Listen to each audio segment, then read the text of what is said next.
Soya granules అలాగే కొయ్య తోటకూర టమాటోతో కూర ఎలా చేసుకోవాలో చూపిస్తానండి. సన్నగా కట్ చేసి పెట్టానండి. సోయా గ్రాన్యూల్స్లో కొంచెం వాటర్ పోసి తొందరగా ఉడికిపోతుంది అనమాట. కొంచెం వేడి నీళ్ళు పోస్తున్నాను నేను. 5 minutesలో నానిపోతుందండి. అసలు గ్రాన్యూల్స్లో అవసరం లేదు, కొంచెం పోస్తే తొందరగా ఉడికిపోతుంది అనమాట. 1 స్పూన్ ధనియాలండి. కూరలో కొంచెం చిన్న 3 లవంగాలు, 1 ఇంచు చెక్క, కొంచెం 1 స్పూన్ గుమ్మడి గింజలండి. ఇవన్నీ కూడా మనం కొంచెం డ్రై రోస్ట్ చేసుకుని మిక్సీ వేసుకుందాము. వచ్చేటట్టు మంచి వాసన వచ్చేటట్టు వేయించి. మీ దగ్గర గుమ్మడి గింజలు లేకపోతే పర్వాలేదండి. 1 స్పూను జీలకర్ర కూడానండి. మట్టి పాత్రలు ఎప్పుడు కూడా చాలా చాలా రుచిగా ఉంటాయండి కూరలన్నీ కూడా. 4 ఈ స్పూన్తో 5 స్పూన్లు వేసానండి. ఎండుమిర్చి, శనగపప్పు, 1/2 స్పూను మినపప్పు, 1/4 స్పూను ఆవాలు, కొంచెం జీలకర్ర అండి, ఎక్కువ వేయలేదు. అలాగే కొంచెం పసుపు. బాగుంటుందండి, ఏ కూరలైనా సరే బాగుంటాయి. ఇలా మనం కలగలిపి కొంచెం కూటుగా చేసుకునే కూరలు అయితే ఇంకా రుచిగా ఉంటాయి. ఇంగువండి, కరివేపాకు వేగిపోయినాయి. కొంచెం ఒక 2 minutes వేగనిద్దాము. వంట కొంచెం అల్లం వెల్లుల్లి పేస్ట్ అండి, ఎక్కువ వేయలేదు. ఇది కొంచెం పెద్దగా స్పూన్ కదా, అందుకని కొంచెం. అలాగే మనము నానబెట్టుకున్నటువంటి సోయా గ్రాన్యూల్స్. నేను పిండి వేస్తున్నానండి, వాటర్ ఎక్కువ వస్తాయి మళ్ళీ స్కూప్స్ అనమాట. ముందు నూనెలో వేగితే బాగుంటుంది ఇది. ఉల్లిపాయను దాన్ని కూడా మగ్గనిద్దాము. ఒక 2 minutes మూత పెడదామండి. కొంచెం మీడియం ఫ్లేమ్లో పెట్టాను. వేయించి పెట్టుకున్నటువంటి గుమ్మడి గింజలు, ధనియాలు, పచ్చెనపప్పు, చెక్క, లవంగం కూడా చూడండి ఎంత బాగా నలిగిందో అన్నమాట.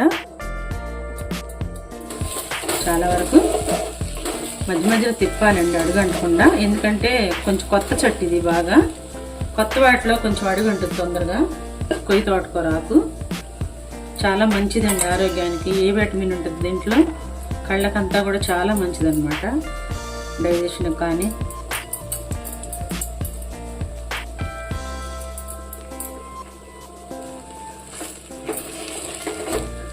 దీన్ని కూడా మగ్గనిచ్చి మళ్ళీ టమాటో వేసుకుందామండి. మినిట్స్ అయిందండి. ఈ స్టేజ్లో టమాటో ముక్కలు వేసుకుందాము.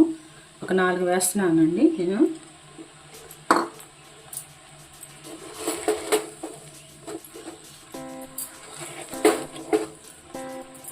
అలాగే ఈ స్టేజ్లో ఇప్పుడు మనం కాస్త ఉప్పు వేసుకుందాము. ఇంత ఉప్పు పడుతుందండి. కల్లుప్పు వేస్తున్నాను నేను, ఎందుకంటే టమాటో ఉంది కాబట్టి పడుతుంది. అది కారం వేసుకుందాం చివరిలో, ఇప్పుడు వేయొద్దు. కొంచెం మగ్గనిద్దాము, 3 minutes మగ్గనిద్దాము. ఎంతవరకు వచ్చిందో. మీరు మామూలు పాత్రలో అయినా వండుకోవచ్చండి, ఇదే పెట్టాలని లేదు. నా దగ్గర ఉందని నేను వండుకుంటా ఉంటాను. మిరపకాయ వేసాం కాబట్టి ఎక్కువ పట్టదు, మరీ ఎక్కువ వేస్తే మంటగా ఉంటుంది. ఇదిగా ఉందండి అసలు. ఇది అరోమా వస్తుంది, ఎంత మంచి అరోమా వస్తూ ఉందో. మగ్గిపో వచ్చింది. కొంచెం వాటర్ పోస్తే డైల్యూట్ వాటర్ పోద్దామండి. ఇది కూడా పోసేద్దాము. మాత్రం కరెక్ట్గా సరిపోయిందండి. 1/4 కప్పు పోస్తున్నాను. 1/4 చెట్టు ఎక్కువ తీసుకుంటుంది వాటరు, మన ఆవిరైపోతూ ఉంటుంది. కొంచెం ఎక్కువ పోసుకోవాలి మనం అనుకున్న దానికన్నా. ఒక 3-4 minutes ఉడకనిద్దామండి మూత పెట్టేసి. మంచి వాసన వస్తూ ఉంది. ఆ పొడి కూడా వేసాను కదా, మామూలుగా అన్నంలోకి బాగుంటుంది, మనకి చపాతీలోకి కూడా బాగుంటుంది. మీరు ఏదైనా దోశలు వేసుకున్న వాటిలో కూడా తినేసేయచ్చు. ఆమ్చూరు పౌడర్ 1 అర స్పూన్ కానీ, లేదంటే మామిడికాయ తురుము కానీ, 1 నిమ్మ చెక్క కానీ పిండుకోవాలి అండి. నేను ఇది కొంచెం వేస్తున్నాను. మామిడికాయ తురుము నా దగ్గర నేను పెట్టుకున్నాను, కొంచెం వేస్తున్నాను. వేసుకుంటే సరిపోతుంది. కొంచెం సాల్ట్ సరిపోలేదండి. సోయా గ్రాన్యూల్స్ అన్నీ కూడా చాలా ఇంకే మొత్తం వేసిన తర్వాత కొంచెం వాటర్ పోసి ఒక 4 or 5 minutes మనం మగ్గనివ్వాలన్నమాట. చెక్క లవంగం ముందు ఆల్రెడీ పొడిలో వేసేసాం కాబట్టి చక్కగా మగ్గిపోయిందో. కొంచెం మధ్య మధ్యలో తిప్పుకోవాలి. కూర ఎంత బాగుందో, ఎంత చక్కగా వచ్చింది ఆకుకూర.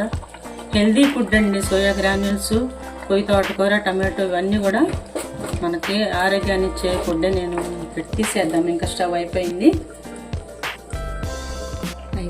కూర గార్నిష్ చేసుకున్నాము.